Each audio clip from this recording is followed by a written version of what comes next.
Welcome back, recruits, for another video on the Handsome General YouTube channel.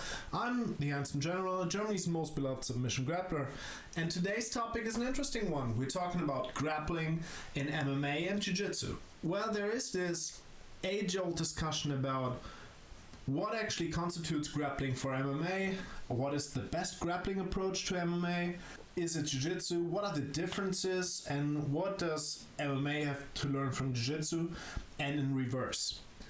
Before we kind of get to the point of the whole thing, let's take a very clear assessment of what we're actually talking about.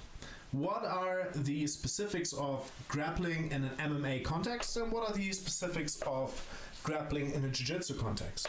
Well, first, the most obvious differences are the strikes. There is striking on the ground. Also, the scoring system is very much different.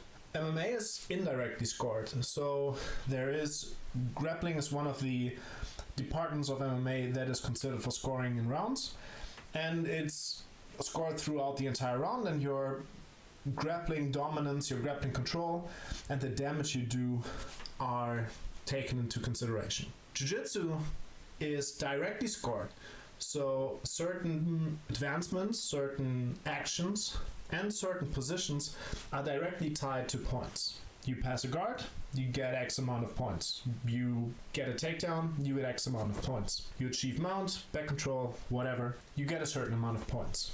At least that's usually how it is. With that direct scoring system, there is the necessity of defining pretty specifically what positions are awarded points and what are the key markers of those positions. Let's take the back control as an example. In most Jiu-Jitsu rule sets where there are points, you're awarded points for getting to your opponent's back. But that's not actually true. You're awarded points when you achieve a certain kind of back control that is usually having both hooks inserted. This might also be true for getting a body triangle. It's not in all rule sets, but it's usually those two or just the classic hooks. There are forms of back control where you don't insert the second hook that are very controlling, that are equally controlling to your regular back control, but you will not be awarded points for them. This is a huge difference. In MMA, time spent on your opponent's back is usually considered dominant without ever having to put a second hook in. Similarly, it goes for controlling positions that might be very controlling, but that are not in the canon of those specific positions. Take, for example, the crucifix. The crucifix position is without any doubt highly controlling, but in a sports jiu-jitsu context, it doesn't bring you any points because it's not in the list of positions that do. Another key difference that I think is rarely talked about, usually and in most cases in a jiu-jitsu match, both competitors are interested in actually being and staying engaged in a jiu-jitsu contest. This is very different in MMA. In MMA, you might have the same. You might have two people that are interested in grappling. You might only have one being interested in grappling, or even none of the two. They might end up on the ground more or less accidentally, but still not really be interested in staying in grappling and rather wanting to disengage. This means MMA has to put some focus not only on engaging in grappling, controlling and keeping the grappling engagement going, but also re-engaging or denying the opponent the opportunity to get back up and exit out of grappling.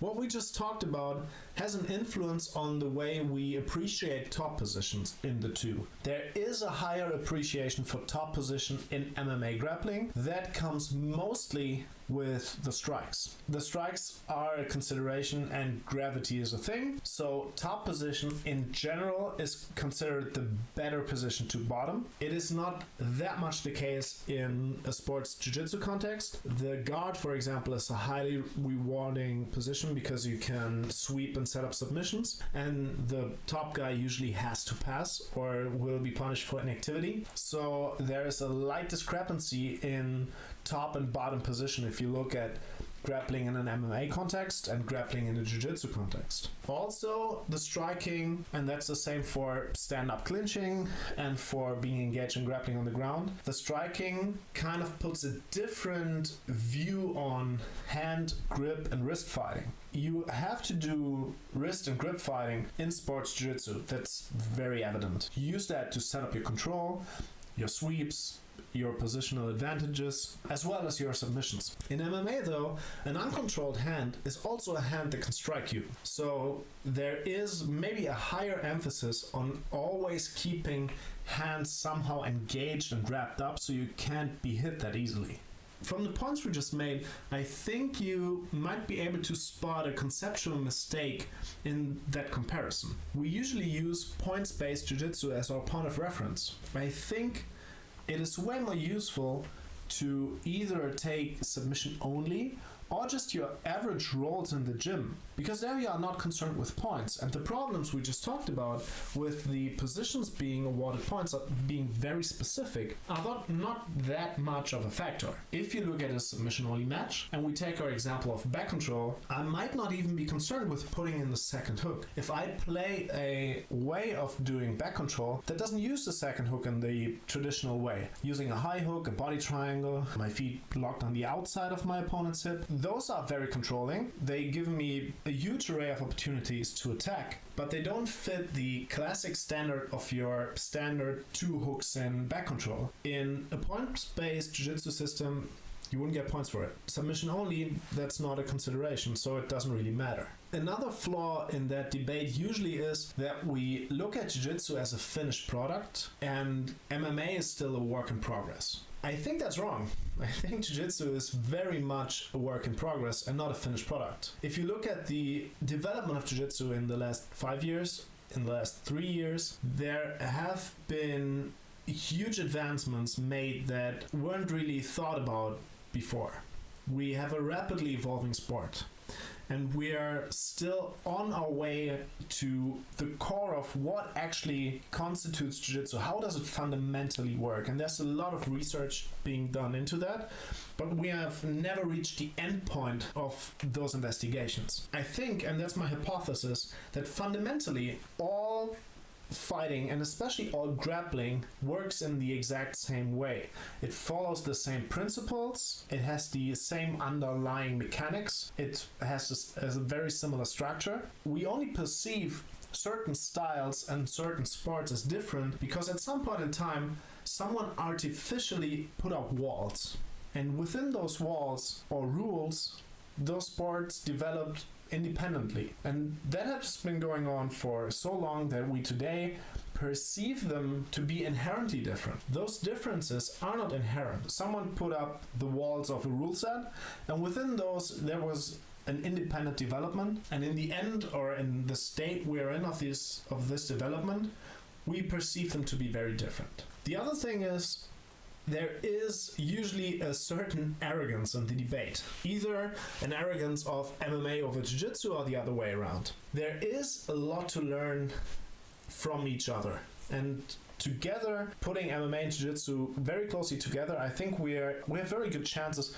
of getting to the core of grappling itself. Let's look, for example, at the problem of disengaging. That's very common in MMA, but it's also very helpful in a jiu-jitsu context. It's a problem in a jiu-jitsu context, but it can also be very helpful, and so we somehow have to address it. There is good evidence for standing up being a good way of getting out of precarious situations, for getting out of submissions and getting out of control positions. In MMA, for example, you see way more people standing up when their back is taken to let gravity work for them than you do in jiu-jitsu. It's getting more and more. It's also due to the work of the famous Estonian Preet Mikkelsen, but we didn't see that for quite a while, and it was very common in MMA. This also means the methods MMA has developed to keep people engaged in grappling. Look, for example, at people like Kamaru Usman or Ben Askren that are amazingly good at riding and mat returning. Those are very useful for a jiu-jitsu context. A scenario that presents itself in jiu-jitsu matches, I might be ahead in points and therefore disengage the grappling as to not get submitted in the last couple of minutes or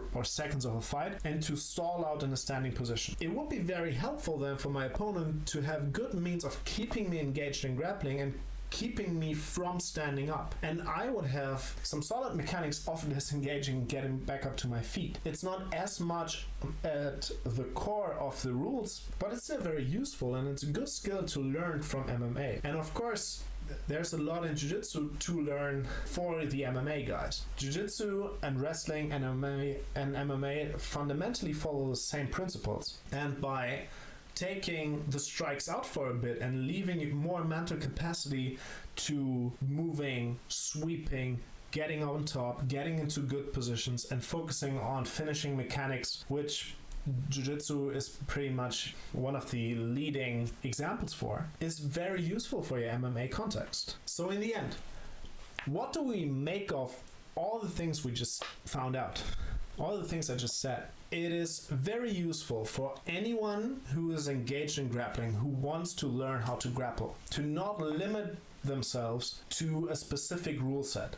This does absolutely not mean that you have to train with punches if you don't want to. If you're a sports jiu-jitsu guy, you don't have to train with punches. It's useful, but you don't have to. But if you keep in mind that this is fundamentally what grappling also has to work for, or also works for, this will kind of put a different emphasis on your grappling. This will give you a different approach to controlling. And very practically, in a gym context, this means you shouldn't too much subdivide your MMA competitors and your jiu-jitsu competitors. You should do a lot of training together and try and learn from one another. Try and keep the MMA guys down. It's hard to do because they're very good at standing back up. And for the MMA guys, try to pass that annoying jiu-jitsu guy's guard. I know you can probably strike them from the guard, but if you learn to technically pass it, this will give you way more mental capacity in a fight to actually do some damage and develop strategies when you're used to passing like a jiu-jitsu guy. Fundamentally, we do the same thing, but we have different points of emphasis, and those are useful. And it doesn't mean that they don't take a lot of practice. Let the differences be minuscule, but let the practice in those tiny aspects not be underrated. If you're very well practiced and trained in striking on the ground, because it's not easy to do, even if you're very good at jiu-jitsu, it's just a different task to do. You can be very effective with it against someone who might be a better jiu-jitsu guy. So let's kind of summarize in the end. I think that fundamentally, and there's good evidence for it, all grappling is the same and it's all very well interconnected. The differences for specific rule sets are rather minuscule. Control fundamentally always works the same. Those minuscule differences, though, might take a lot of practice to master. Try to develop an understanding of grappling that is above any rule sets. Try to get to the core of what is grappling fundamentally and try to incorporate that into your training. I know it is hard and it's a challenging way to think for both parties, but sooner or later you might realize that you're not actually two parties. Well then, we came to the end of this video. I know this is a topic that people love to discuss about, so leave me your ideas in the comments. Try to start a discussion there. What are your takes on it? Are you an MMA or a jiu-jitsu guy, and how do you experience your grappling sparring? Do you incorporate striking in your jiu-jitsu even though you're not actively competing in MMA? Is that a focus for you? Maybe because you're also interested in self-defense. How does your academy handle it? Do you have subdivided MMA grappling and jiu-jitsu grappling? How do those two groups fare with one another? I'm very interested in your experiences. I'm very interested in your opinions. Yeah, I guess I have to say that. Like, share, subscribe, all the other things. And until then, I'm the Handsome General, and I'll see you on the next one.